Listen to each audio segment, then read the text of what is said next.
Donc moi, j'étais musulmane, comme vous le savez. Et j'ai grandi musulmane. J'étais très pratiquante. J'étais bien dans la religion musulmane, j'étais très bien. Et il y a un jour où je priais, j'étais prosternée. Et en fait, bon, vous savez que dans la prosternation, c'est là où on peut parler à Dieu et lui demander pardon, ou lui demander ce qu'on veut. Il n'y a qu'au moment de la prosternation qu'on peut parler pendant la prière. Et vraiment, je demandais pardon à Dieu d'avoir parlé avec un garçon de ma classe. Parce que moi, j'étais vraiment très stricte dans l'islam, dans ma pratique. Et que même parler à un garçon et juste ne pas avoir baissé les yeux, ça me faisait trop mal au cœur. Et ce qui s'est passé, c'est que quand j'étais en train de pleurer par rapport à ce péché, je pleurais. Et j'en pleurais jusqu'à en suffoquer. Et à ce moment-là, j'ai perdu le contrôle de mon corps, totalement. Et en fait, j'étais possédée. Donc, bon, ma famille est arrivée, on s'en est rendu compte, etc. Et j'ai fait des séances de Ruqya avec les imams. J'en ai fait plein. Ça n'a jamais marché. Et bon, aujourd'hui, je me rends compte que Dieu a permis ça pour que j'en arrive aujourd'hui. Et en fait, ce qui s'est passé, c'est que j'ai appris à vivre avec ça. Malheureusement, c'était très compliqué de vivre avec en étant possédée. Mais j'ai réussi à vivre avec ça, j'ai réussi à gérer. Et j'ai pu me marier, j'ai eu des enfants. Et à une période où, quand je me suis séparée de mon mari, j'ai fait la rencontre de mes voisins qui sont chrétiens et avec qui je m'entendais très bien. Et à un moment donné, je leur ai parlé de mon problème. Et ce qu'ils ont fait, c'est qu'ils m'ont proposé si je voulais de voir un pasteur. Et pour moi, à ce moment-là, c'était impossible. C'était impossible qu'on pouvait prier Jésus sur moi ou quoi que ce soit. C'était impossible. Et en fait, ce que Dieu a fait, c'est que il a permis que je sois encore plus tourmentée par ça. Donc ça veut dire que là, je m'étais retrouvée toute seule avec les enfants. Et d'habitude, c'est mon mari qui s'occupait de ça. Ah ben là, je me suis retrouvée toute seule. Et donc, il fallait tout le temps que j'appelle une personne de ma famille quand je sentais que voilà, ça allait pas. Et que ça allait se manifester. Et j'ai fini par accepter. Quand j'ai accepté, j'ai vu ce pasteur. Je lui ai dit qu'est-ce qui m'est arrivé. Enfin, qu'est-ce qui m'arrive, quoi. Et en fait, ils ont commencé à prier parce qu'ils étaient plusieurs. Il y avait le pasteur et quelques frères. Ils ont commencé à prier, que Dieu me libère. Et à ce moment-là, ça s'est agité dans tous les sens. Et la séance de prière, elle a duré plusieurs heures. Et ça a été très dur. Mais après cette séance-là, j'ai pas été délivrée. Quand ça s'est terminé et que tout le monde est parti, c'est là où je me suis posé des vraies questions. Je me suis demandé, il y a quelque chose qui ne va pas. Pourquoi, quand on prie Jésus, pourquoi quand ces hommes-là, ils disent le nom de Jésus, les démons, ils s'agitent comme ça? Et je ne comprenais pas. Et ça me perturbait. Donc, ce que j'ai fait, c'est que j'ai commencé à me renseigner un peu plus sur la religion chrétienne, Jésus, etc. Enfin, je connaissais que ce qu'on m'avait enseigné dans l'islam par rapport au christianisme, mais je connaissais rien de plus. Et ce qui s'est passé, c'est que du coup, j'ai commencé à chercher du matin au soir. Pendant plusieurs jours, je me suis pas arrêtée. Je voulais comprendre. Parce que pour moi, c'était une religion, c'était... en plus, quand j'étais musulmane, je me suis dit, mais si je devrais changer de religion un jour, et jamais la religion chrétienne serait la dernière. C'est trop...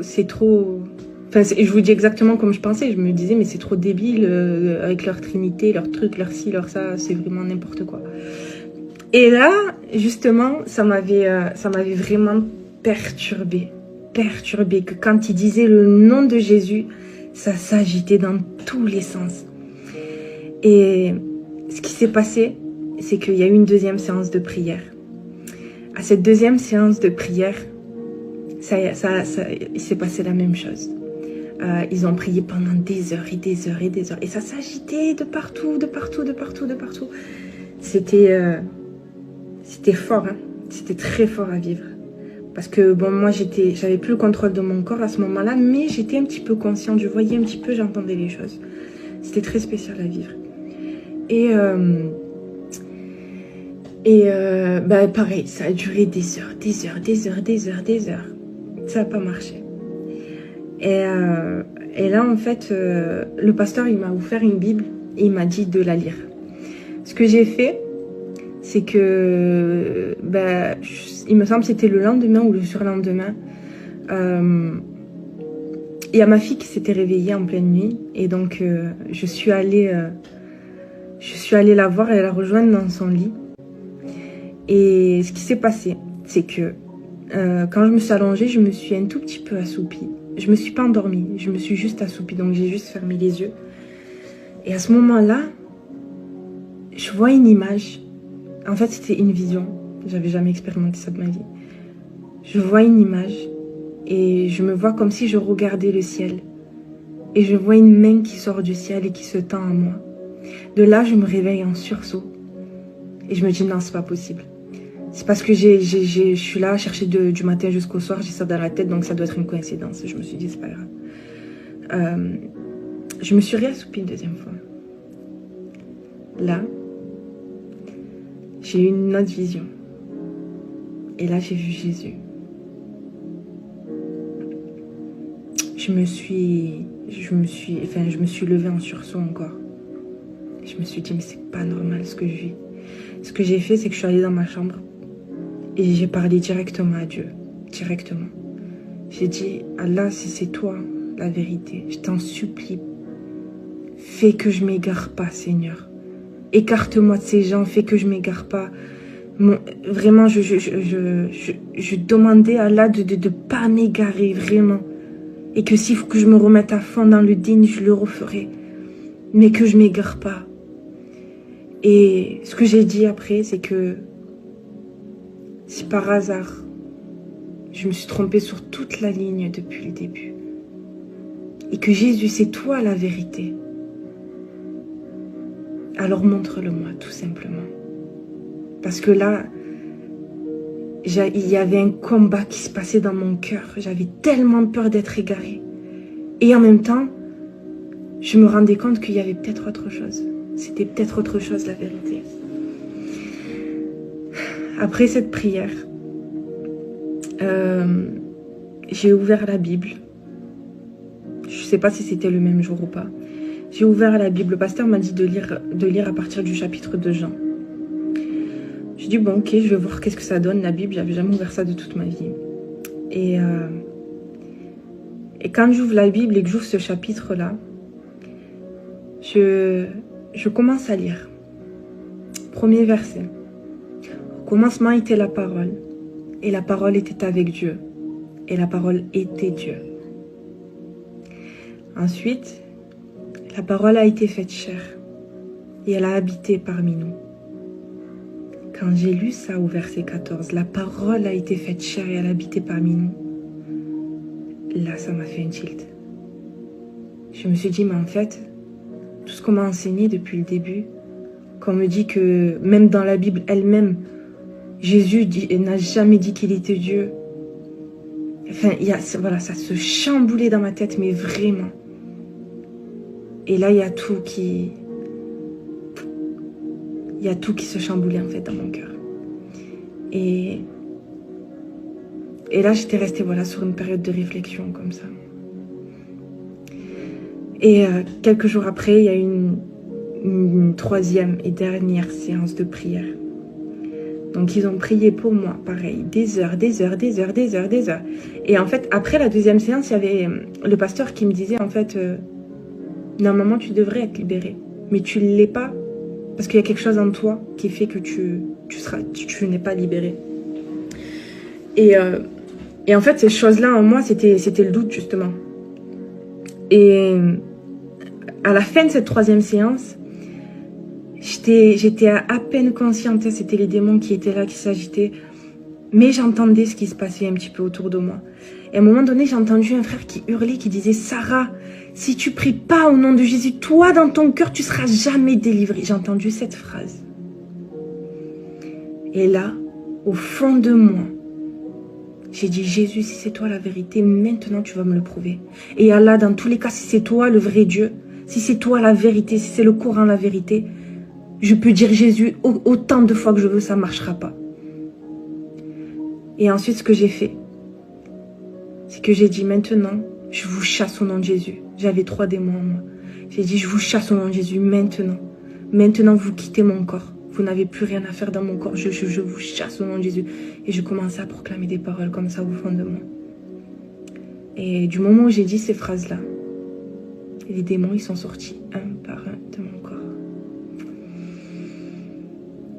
Quand j'ai repris conscience et que je me suis relevée, j'ai ressenti, c'est réel ce que je vous dis, j'ai ressenti une joie, un bonheur, une paix dans mon cœur que je n'avais jamais ressenti de toute ma vie. Alléluia. C'est là que je me suis dit, ah, ça là, ce que je ressens là, ça peut venir que de Dieu. Ça peut venir que de Dieu. C'était tellement fort ce que je ressentais que c'était de Dieu. Et j'étais même rentrée dans une joie énorme. J'étais dans l'euphorie. Vraiment, j'étais, je sais pas comment vous expliquer. C'était une joie tellement énorme. C'était, waouh, c'était merveilleux à vivre. Et c'est là où j'ai commencé ma marche avec Dieu.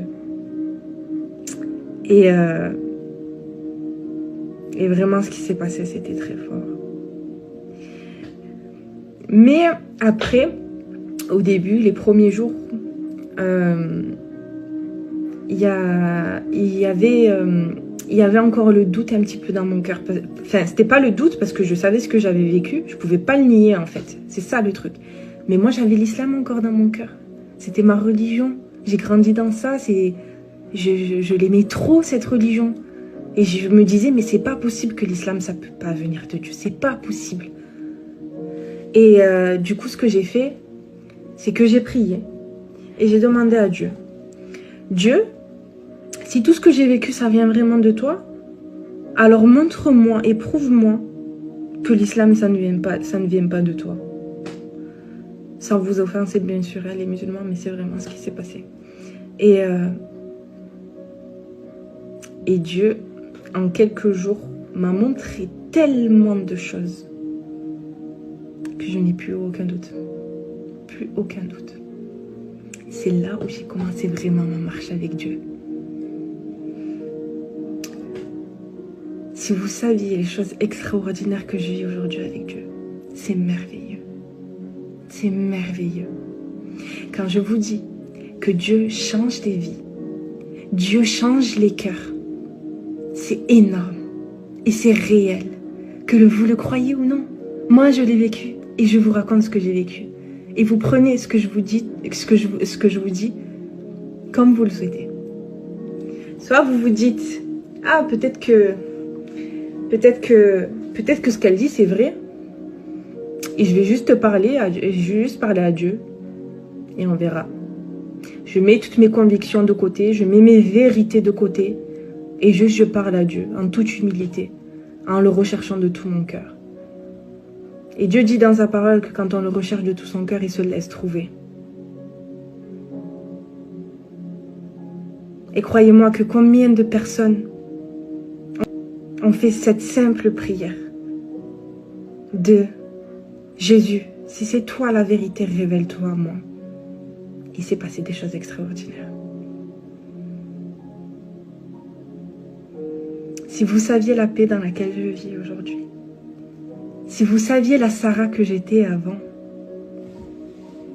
vous sauriez que je suis une toute nouvelle créature et que je suis une toute nouvelle personne. La Sarah d'avant, si je peux vous parler de elle, elle a vécu beaucoup de traumatismes, la Sarah d'avant. Elle a vécu de l'inceste toute sa jeunesse. sans que personne ne la croie. Elle a été détruite par ça. Et c'est pour ça que j'ai recherché Dieu toute mon adolescence. Et je cherchais le réconfort dans l'islam. Et ouais, c'est fort ce que je vous dis. Et je cherchais vraiment que Dieu m'apaise le cœur sur les choses que j'avais vécues, sur les choses horribles que j'avais vécues.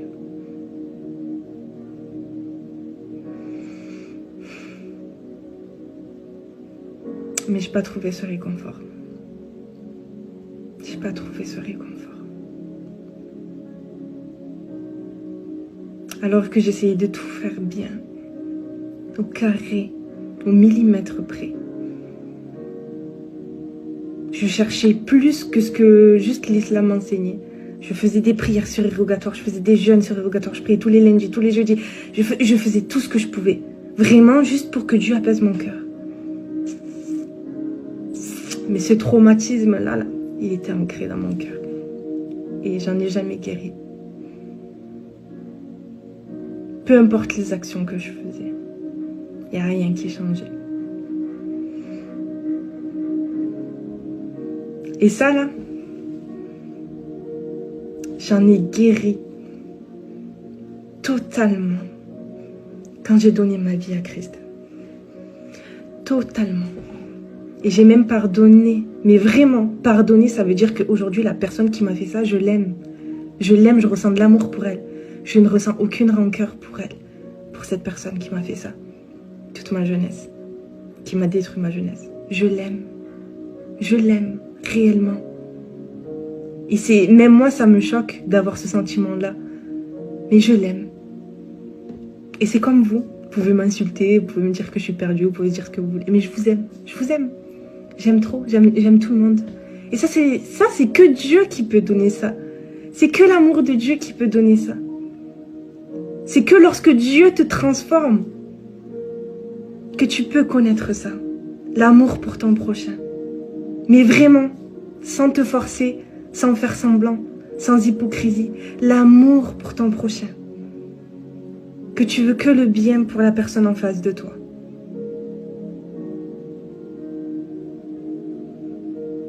Dieu est bon.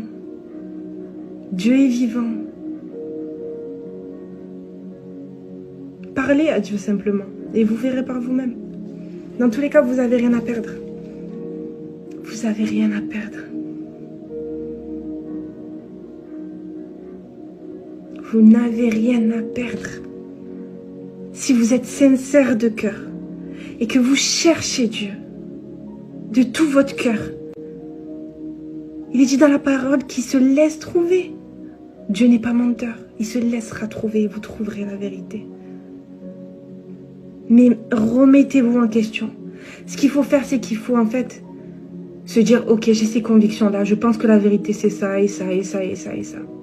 Et que ça, vous le prenez, que vous le mettez de côté. Et que là, vous parlez à Dieu. Ok, Dieu, moi je crois que ça c'est toi. Moi je crois que ça c'est ta vérité. Juste confirme-le-moi. Si je me trompe, et si vous êtes sincère, vous accepterez d'aller vers Dieu.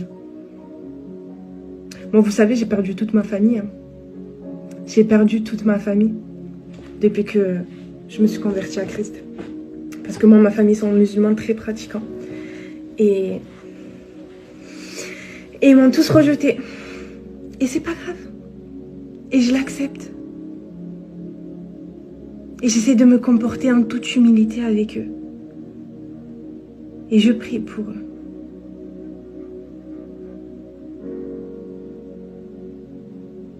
Dieu l'a dit dans sa parole qu'on sera rejeté même de notre propre famille. Dieu dit que même si ton père ou ta mère te rejette, moi je te recueillerai. Aujourd'hui je suis comblée que par Dieu. Et aujourd'hui je suis prête à tout perdre pour Dieu. Et aujourd'hui je vis une vraie relation avec Dieu. C'est ça le truc, c'est que je vis une relation avec Dieu. Et que je sais que cette relation personnelle que j'ai avec Dieu, vous pouvez l'avoir vous aussi. Si vous saviez comment Dieu est accessible, Moi, à l'époque, je pensais que Dieu, c'était juste, voilà, Dieu, il est trop au-dessus. C'est pas possible. On peut pas avoir accès à lui. Juste, on doit obéir. Si on fait des péchés, si les péchés dans la balance sont plus lourds que les bonnes actions, on va en enfer. Et vice-versa. Mais non, c'est pas comme ça. C'est pas comme ça. Parce que chaque personne, depuis le commencement, si on pèserait le poids des péchés de chaque personne face à ses bonnes actions, croyez-moi que la balance, ça sera toujours comme ça. Toujours. Alors comment on fait pour avoir accès à Dieu, à votre avis? Comment on fait? Il faut bien que Dieu nous fasse grâce sur quelque chose. Ah ben Dieu, il nous a fait grâce. Et Dieu nous a montré son amour à travers le sacrifice à la croix.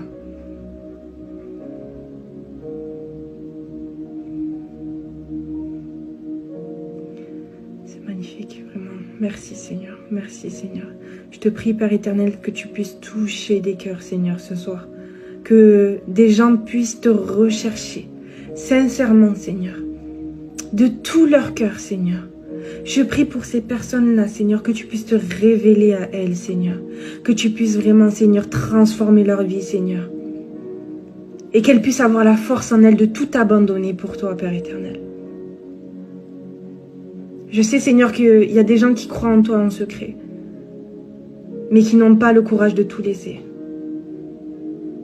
Alors, Seigneur, je te demande, Seigneur, que tu leur donnes la force, Seigneur, de tout lâcher pour toi, Seigneur. Alléluia.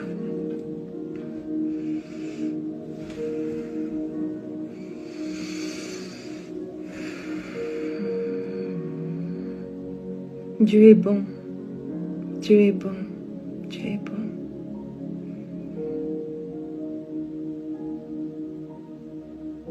J'ai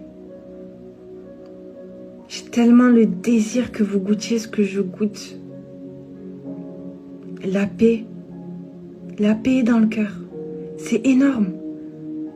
Je sais qu'on a tous à la base un vide dans notre cœur.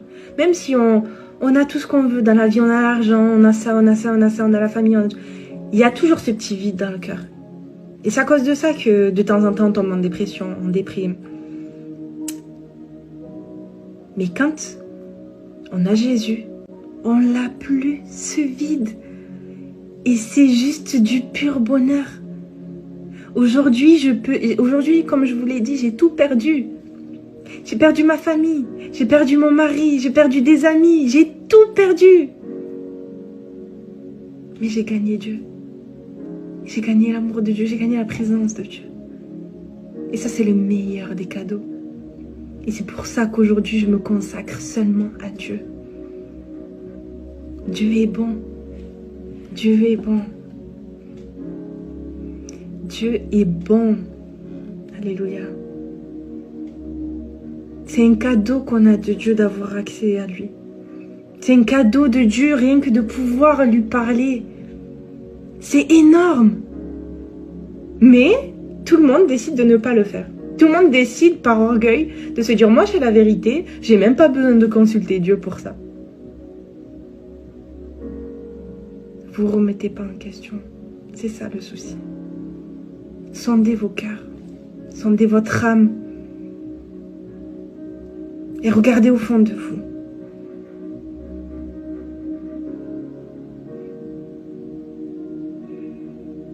Vous savez, Dieu nous aime. Dieu nous aime. Vous savez que à un moment donné, Dieu a regretté d'avoir fait les hommes. Dieu a regretté d'avoir fait les hommes. Et il a été attristé à cause de nous. Et juste après ça, il y a eu l'arche de Noé. Et Dieu a décidé de faire grâce à Noé et sa famille. Et il a exterminé toutes les personnes sur la terre. Parce qu'il a regretté de nous avoir fait. À cause de la méchanceté, de la méchanceté qui habitait dans le cœur des hommes. Dieu a regretté de nous avoir créés. Quand j'ai lu ce verset, j'ai fondu en larmes. Comment Dieu, tu as pu regretter ça? Comment le mal que les hommes ont en eux est tellement énorme que Dieu a regretté de nous avoir créés. Vous imaginez? Mais Dieu nous a fait grâce encore parce qu'il nous aime. Son amour est plus grand que toute autre chose. Dieu nous aime. C'est énorme. Qui je suis, moi, pour que Dieu me regarde? Qui je suis pour que Dieu pose son regard sur moi et m'écoute? Qui je suis, moi, pour pouvoir m'adresser directement à Dieu? C'est énorme. Est-ce que vous vous en rendez compte? C'est juste énorme. Et c'est notre Dieu. Et c'est juste magnifique. Alors pourquoi se priver de parler à Dieu? Pourquoi se priver de juste lui demander, Seigneur, est-ce que je suis vraiment dans la vérité? C'est trop difficile. L'orgueil est plus gros est plus grand que ça.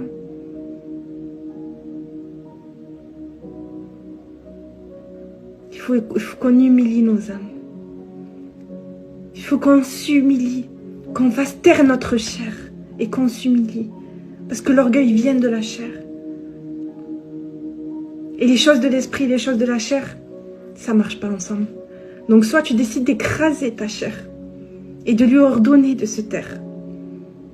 Et tu vas en esprit vers Dieu. Soit tu choisis les désirs de la chair. Et dans ces cas-là, tu te perds. Tu te perds dans le mal.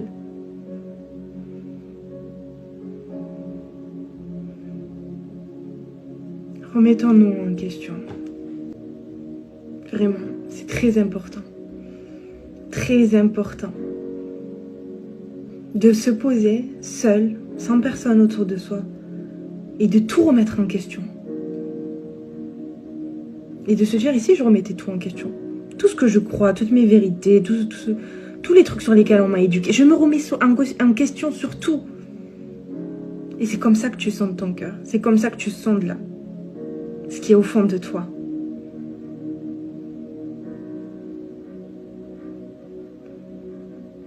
Et même quand tu fais ça, tu n'as pas de réponse. Tu peux chercher autant que tu veux, tu peux sonder autant que tu veux. Tu n'as pas de réponse tant que tu ne t'adresses pas à Dieu.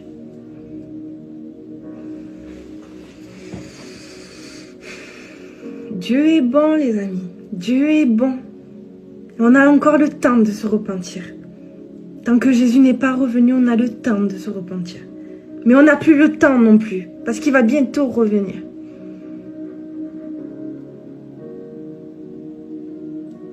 Comprenez?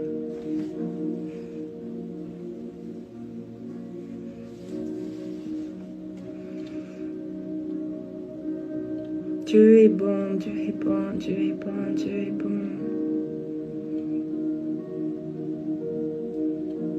Dieu est bon.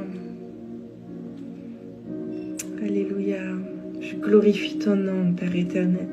Je loue ton nom, Seigneur. Je lève ton nom, Seigneur. Je t'adore, mon Dieu. Alléluia. Je m'humilie à toi, Seigneur. Je te demande, Seigneur, de toucher les cœurs, Seigneur.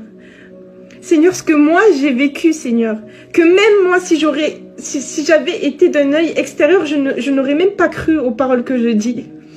Que Seigneur, je te demande que tu puisses faire vivre ces choses-là aux personnes qui te cherchent de tout leur cœur, Père éternel. Je t'en supplie, Seigneur. Alléluia, alléluia, alléluia.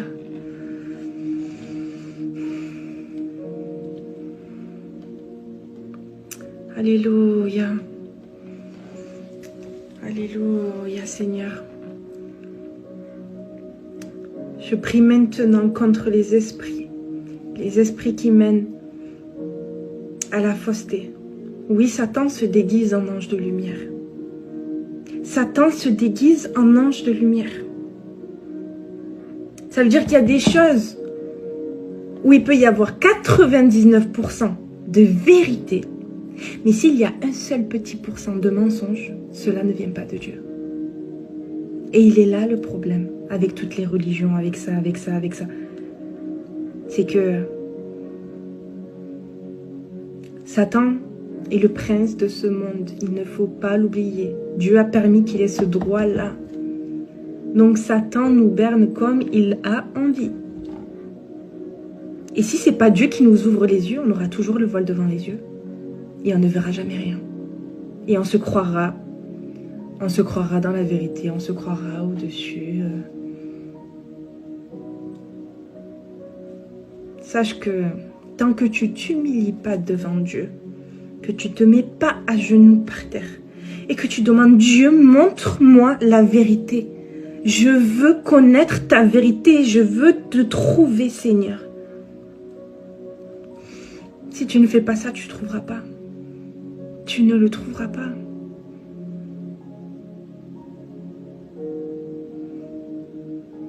Ne laissez pas votre orgueil bouffer votre vie éternelle.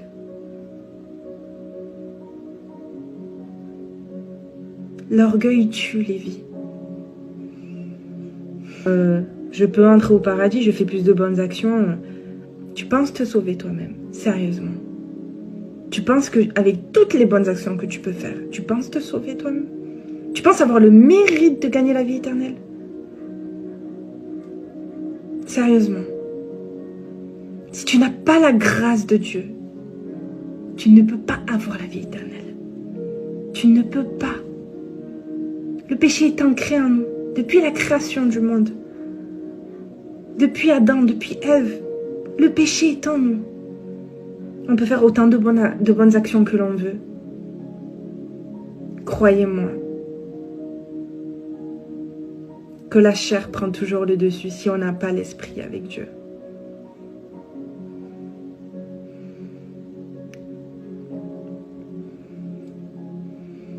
Nul ne vient au Père que par moi.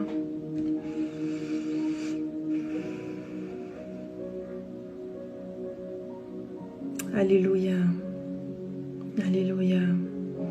Alléluia, Père éternel. Alléluia, tu es le Dieu de l'impossible, Seigneur. Alors je crois et j'ai foi, Seigneur, que tu touches des cœurs ce soir, Seigneur. Que tu transformes des vies, Seigneur. Que des personnes, Seigneur, se poseront, Seigneur, dans leur chambre et te demanderont, ben toi, là, le Dieu duquel j'ai entendu parler, si c'est toi la vérité, révèle-toi, moi. Seigneur, je te supplie, Seigneur, que les gens te cherchent, Seigneur. Seigneur, permets que d'autres âmes soient gagnées avant ton retour, Père éternel. Alléluia. Je glorifie ton nom, mon Dieu, mon roi. À toi toute la gloire et la puissance, mon Dieu. Alléluia. Alléluia.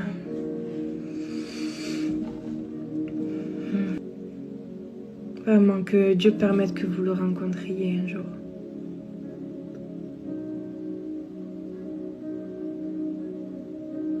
Ça me rend tellement triste que les gens ne connaissent pas Dieu comme moi je le connais. Et moi, ce qui est fou, c'est que je l'ai même pas cherché. C'est ça le truc. Après, Dieu regarde au cœur. C'est ça aussi le truc. Dieu regarde au cœur. Je ne l'ai pas cherché, mais Dieu a vu quelque chose en moi que moi-même je ne sais pas. Et Dieu est venu me chercher et m'a sorti des choses qui n'appartiennent pas à lui. Alléluia. Alléluia, Seigneur.